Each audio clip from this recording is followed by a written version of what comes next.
Yo, what's up mga idol? Kumusta kayong lahat? At welcome back again sa ating panibagong vlog. So, sa episode pala na to ay pag-uusapan natin kung ano ba ang nababagay na sprocket size sa Honda Supremo mo. So, bago natin yan pag-usapan mga idol, isang mabilisang shoutout muna pala tayo. So, shoutout nga pala kay Lex TV Official, kay Ma'am OFW Lens Vlog, kay Idol Boy Bayabas. Uy, shoutout sa'yo idol. At shoutout din nga pala kay Ricky Samson, kay Ma'am Lionheart Tubani, kay Idol Julius Cesaria. At shoutout din pala kay Watermelon. Okay, sa mga gusto pong magpa-shoutout, comment lang po kayo sa baba para i-shoutout ko po kayo sa mga next na vlog natin. At bago tayo mag-umpisa, isang mabilisang intro muna tayo mga idol.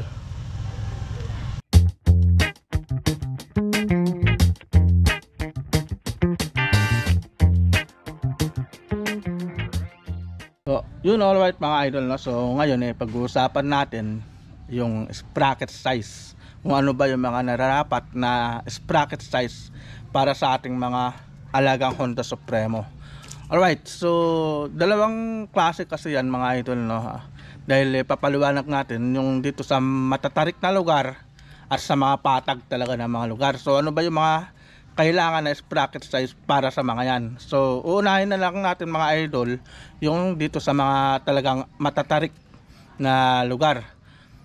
Pero i-reveal ko muna sa inyo kung ano ba yung sprocket size ng aking Honda Supremo. Kasi dito sa amin halos patag lang yung lugar namin, no, yung kalsada. Tapos ang inaakit lang kasi namin na matarik na lugar dito sa may part ng bani, yung sa sigsag. So hindi na ako nagpalit ng sprocket dahil kayang-kaya naman ng aking Honda Supremo. So ang sprocket size natin is 1543. 15 sa harapan, tapos 43 po sa likod. So company stock pa rin yan mga idol, yung sprocket size natin.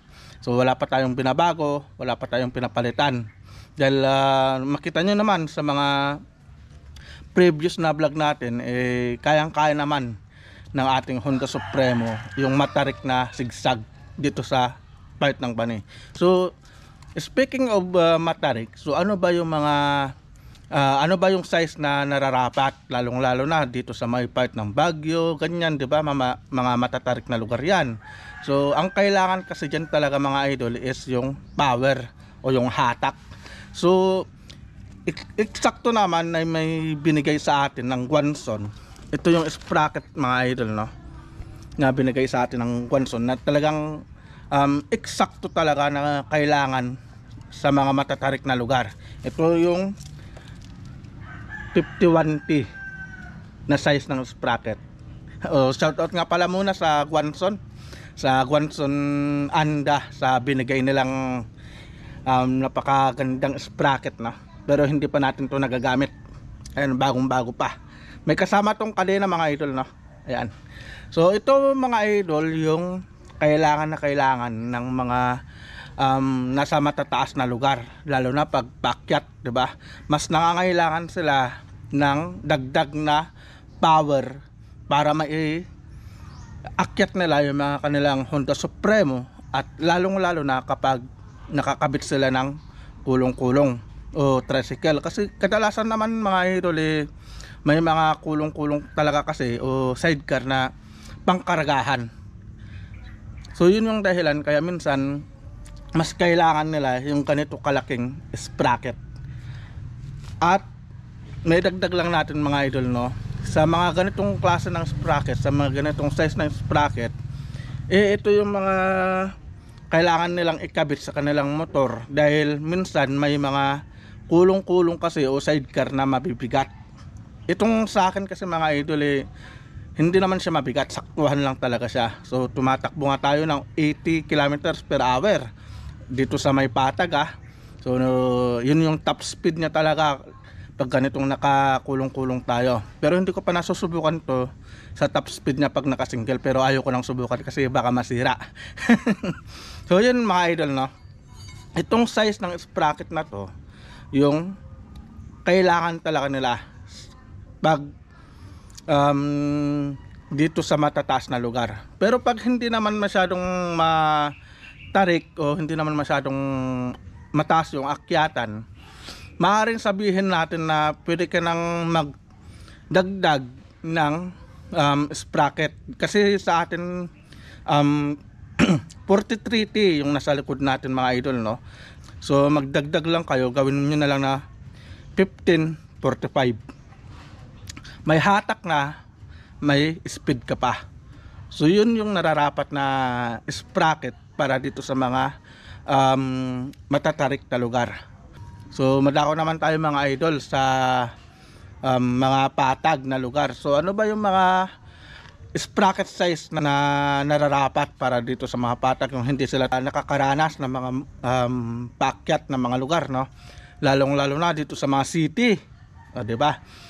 Dito sa city kasi walang masyadong paakyat kasi halos lahat diyan sementado. So may re-recommend ako sa inyo mga idol itong company stock. Huwag nyo nang babaguhin yung size ng sprocket na yan. Alam niyo kung bakit? Dahil nandyan yung power at speed. Proven naman yan sa aking Honda Supremo pag nandito tayo sa city, lalo na pag nasa Alaminos kami, saktuhan lang talaga yung hatak niya, yung power niya, saka yung speed niya. Hindi ka talaga mabibitin.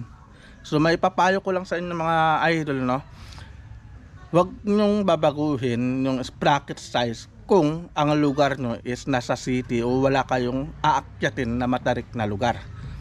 May re-recommend ko na lang sa inyo 1543. Pero kung gusto nyo talaga yung parang mas malakas pa yung arangkada, magdagdag na lang kayo ng isang ngipin, gawin nyo lang 1544. Eksakto na yun mga idol, no. So yun yung pinakamagandang sprocket size dito sa patag na lugar. So wala tayong babaguhin. Tapos nagtatanong pala sa atin si Idol Watermelon, yung na-shoutout ko kanina, kung ma-vibrate ba itong aking Honda Supremo. So ito idol, no, walang vibrate ang aking Honda Supremo, gawa nga ng company stock pa rin to. Pero pag nagpalit ka ng sprocket na malaki, patag, nasa patag ka lang naman, asahan mo napakalakas ng vibrate niyan mga idol. Subok ko na yan dahil yung unang motor namin na Kawasaki SD3 ang sprocket noon is 1545. So napakalakas na vibrate, talagang kumakaroon ng manubela, nagbabibrate talaga pati sa likod.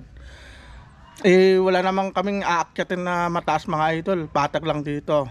So napakalakas ng vibrate. Kaya payo ko sa inyo, pag nasa patag lang naman ang dadaanan nyo, huwag na kayong gumamit ng 1545. Eksakto na yung 1543 o 1544. Wala na kayong babaguhin dun kapag nasa patag kayo mga idol. So yun yung may re-recommend ko sa inyo na mga size ng sprocket, lalong-lalo na kapag may sidecar kayo o kagaya na to na may kulong-kulong. So madako naman tayo para mabigyan din naman natin ng idea yung mga naka-single na mga naka-supremo, no. So minsan kasi naghahanap sila ng speed ng kanilang motor. So ano ba yung mga size na yon? So para sa akin, i-recommend ako sa inyo 1443. Sa mga nakasingle 1443. Yan, napakabilis na yan, napakagandang sprocket combination na yan mga idol sa mga nakasingle. Kagaya na lang nung naka-supremo dito yung kabatch ko, ang size ng sprocket niya is 1443. Napakabilis, napakalakas ng hatak niya, napakabilis ng speed niya mga idol. Kaya minsan sa sprocket combination din naman kasi nagkakatalo, kaya minsan halos hindi maka-arangkada, minsan hindi walang takbo yung kung tawagin nila, no? Dahil minsan kasi nasa sprocket combination nagkakamali sila. So kung may pera man kayo, gusto nyo talaga yung may power, may speed, isubok nyo lahat yung mga size na nabanggit ko. Pag nakasingle kayo, 14, 43, 1442 o 1444, yun. Pero pag ganitong nakakulong-kulong ka naman mga idol, is mas kailangan mo talaga dito sa front gear mo, engine gear, engine sprocket pala, sorry, sa engine sprocket mas kailangan mo ang 15T. Tapos sa likod, ikaw nang bahala kung anong gusto mo, 43T o 4040 kapag nasa patag ka lang. Pero pag matatarik naman yung aakyatin mo, kaya ng sabi ko, 15 pa rin sa harapan, tapos sa likod naman binakadabis 1545, tapos o kaya 51T, kagaya nito pag talagang matarik yung inaakyat mo. So dito na siguro matatapos tong vlog natin, at maraming salamat sa lahat ng mga nagtatanong sa atin, sa lahat ng mga nagko-comment, at paki-comment naman mga idol kung taga saan kayo para alam ko kung saan na nakaabot itong aking video. Alright mga idol, no? So shout out po sa inyong lahat at maraming salamat po sa inyong walang sawang panunod at suporta sa aking video. Alright, so dito na siguro matatapos mga idol. So see you po sa next na vlog natin.